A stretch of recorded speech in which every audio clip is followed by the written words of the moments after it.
পারবো। আপনারা যারা এদিকে আছেন দয়া করে একটু দূর চলে যান, দয়া করে সকলে একটু দূর চলে যান, সামনের দিকে আগে আসেন।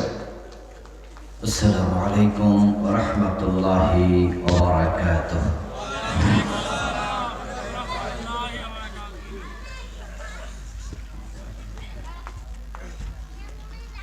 আলহামদুলিল্লাহ নাহমাদুহু ওয়া নাস্তাঈনুহু ওয়া নাস্তাগফিরুহু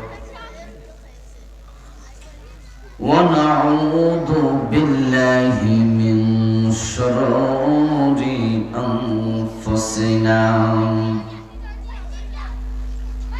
ومن سيئات أعمالنا من يهد الله فلا مضل له ومن يضلل فلن تجد له وليا مرشدا وأشهد أن لا إله إلا الله وأن محمدا عبده ورسوله أما بعد فقد قال الله تعالى في كلامه المجيد أعوذ بالله من الشيطان الرجيم بسم الله الرحمن الرحيم هو الذي أرسل رسوله بالهدى ودين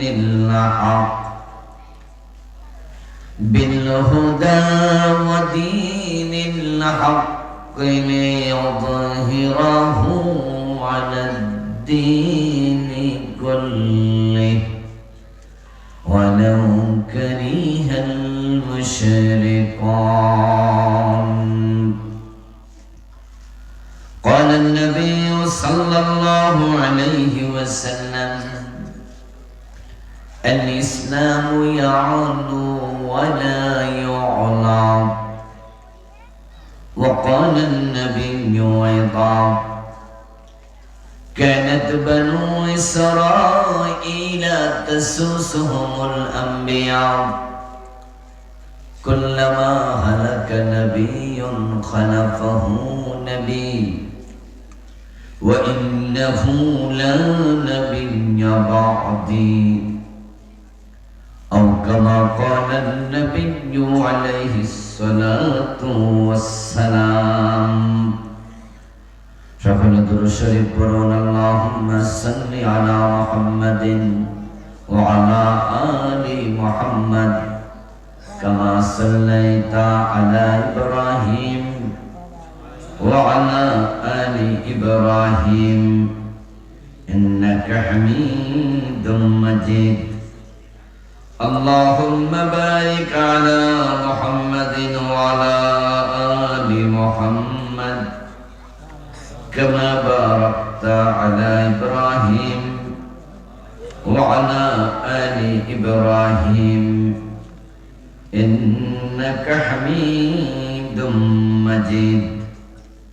اللهم صل وسلم وبارك عليه. লক্ষ্মীপুর যুব সমাজ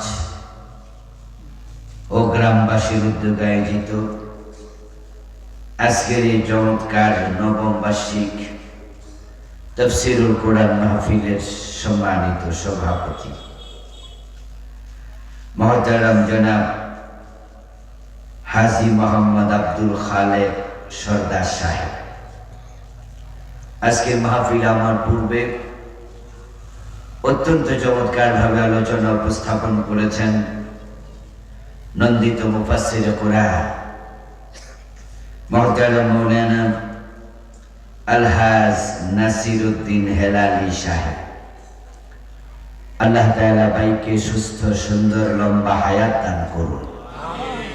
ভাইয়ের কণ্ঠকে আল্লাহ বিশ্বময় ছড়িয়ে দিন। মুহতারাম মাওলানা জুবাইর আহমদ সাহেব, মাওলানা আব্দুল করিম সাহেব সহ অন্যান্য সম্মানিত আলোচকবৃন্দ, উপস্থিত হযরত উলামায়ে কেরাম, ইসলাম প্রিয় তৌহিদি জনতা, পর্দার অন্তরালের সতী সাধবী, সম্মানিতা মা ও বোনেরা, সম্মানিত দিনী ভাইয়েরা, আপনারা কেমন আছেন? মাশাআল্লাহ। আল্লাহ তাআলা আমাদেরকে ভালো রাখুন, সুস্থ রাখুন। যতদিন তিনি আমাদের বাঁচিয়ে রাখবেন ঈমানের সাথে, সুস্থতার সাথে বাঁচিয়ে রাখুন, বলুন আমিন। আল্লাহ তাআলার অসংখ্য শুকরিয়া, যিনি আমাদেরকে কনকনে শীতের মাঝে কুয়াশা স্নাত রাতে কোরআনের আহ্বানে, কোরআনের মাঠে একত্রিত হওয়ার তৌফিক দিলেন। কৃতজ্ঞতা জানাচ্ছি মহান প্রভু আল্লাহকে, যিনি আমাদেরকে দয়া করে সুস্থ রাখলেন, কোরআনের কথা বলার মতো, শোনার মতো কোরআন মুখী হৃদয় দিলেন। এজন্য আসল শুরুতে তাকেই শুকরিয়া জানাই, কৃতজ্ঞতা জানাই। সবাই মিলে একবার জোরে জোরে কালিমাতুশ শুকর ফুরি আলহামদুলিল্লাহ। প্রিয় দিনী ভাইয়েরা, আমি আপনাদের সম্মুখে পবিত্র কোরআন মাজিদ থেকে সূরাতুস সাফের 9 নম্বর আয়াতে কারিমা তিলাওয়াত করেছি। প্রিয় নবীজি সাল্লাল্লাহু আলাইহি ওয়াসাল্লামের পবিত্র মুখ অনুসৃত ছোট ছোট দুইখানা হাদিসে নববী পাঠ করেছি। আল্লাহ তাআলা তৌফিক দান করলে এখান থেকে কিছু কথা বলবো ইনশাআল্লাহ। সূরাতুস সাফের 9 নম্বর আয়াতে কারিমাতে আল্লাহ তাআলা নবীজি মুহাম্মদ সাল্লাল্লাহু আলাইহি ওয়াসাল্লামকে পৃথিবীতে কেন পাঠিয়েছেন, রাসূলুল্লাহর জীবনের লক্ষ্য কি ছিল, মিশন কি, ভিশন কি, লক্ষ্য কি, টার্গেট কি, কেন এসেছেন, কেন আল্লাহ পাঠালেন, এ বিষয়ে আল্লাহ কথা বলেছেন। নবীজি পৃথিবীতে কেন এসেছেন এটা আমাদের জানার প্রয়োজন আছে কিনা? বোঝেন তো আপনারা? বোঝেন তো না? জানা দরকার আছে। হ্যাঁ, কারণ নবীজিকে অনুসরণ করা আমাদের জন্য নফল না ফরজ? রাসূলকে মানতেই হবে। মানা আগে না জানা আগে? না জানলে মানবেন কেমনে? এই জন্য কোরআন মাজিদের 1 নম্বর আয়াত যেটা আল্লাহ তাআলা নাজিল করেছেন সেটা ছিল ইকরা বিসমি রাব্বিকাল্লাযী খালাক। পড়ো তোমার প্রভুর নামে। পড়ার সাথে জানার সম্পর্ক ওতপ্রোত, নিবিড়। পৃথিবীতে যত জ্ঞানী মানুষ আছে, না পড়ে কেউ জ্ঞানী হয়েছে? অসম্ভব। শুনে শুনে জ্ঞানী হওয়া যায় না, পড়তেই হবে।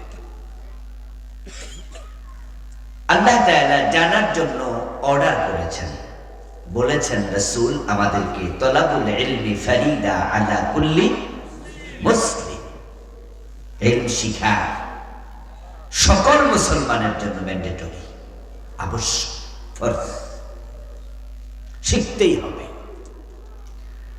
আগে জানো, তারপরে মানো। নবীজিকে যেহেতু মেনে চলা ফরজ, সেহেতু নবীজিকে জানাটাও ফরজ। রাসূল হলেন উম্মতের জন্য একমাত্র আদর্শ। তাকে অনুসরণ করে জীবন সাজানো উম্মতকে জান্নাতে যেতে হলে শর্ত, যদি উম্মতের জীবন নবীর সাথে না মিলে তাহলে সে আসলে উম্মতি না। নবীর কথা হবে উম্মতের কথা, নবীর কাজ হবে উম্মতের কাজ। নবীর চলন বলন কথন শয়ন জাগরণ, এভরি মোমেন্ট এভরি হয়াস, জীবনের পটম থেকে টপ, পাকঘর শেখে থেকে সংসদ ভবন, চুল কাটা থেকে রাষ্ট্র পরিচালনা, সব জায়গায় উম্মত নবীকেই মানতেই। আমরা খাওয়ার সময়ও ভাবি আমার নবী কেমনে